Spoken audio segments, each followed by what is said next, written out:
Now, why doesn't the state do it?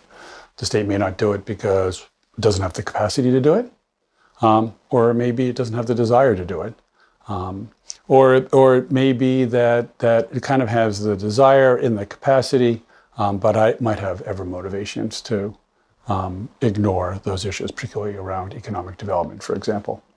And what we find, if you actually look at this, is it's actually a good system if you use it as part of a portfolio of activities. So let's say, for example, one person said, you know, I really kind of am concerned about farm conditions in the chocolate supply chain. They may go buy fair trade chocolate. Is that going to help? It's going to help some people. But it's not going to help everybody, because in many ways, if you think about these systems, and if you think about markets cutting across borders, markets are only so efficient. And all of these things get mediated by the rules of production. So if you were in Ghana, what matters is who controls regulation there.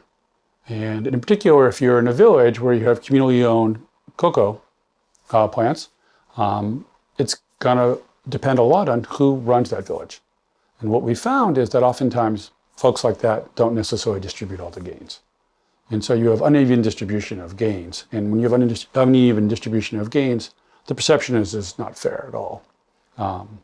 And what also happens is, so people believe they're helping, but if you then go and look at the distribution channels, so take, for example, in the United Kingdom, where there's maybe 5 or 6 retailers, big retailers, they all sell fair trade products. It's very profitable for them because people pay more for it. And so they tend to capture more of the rents necessarily than actually the farmers do.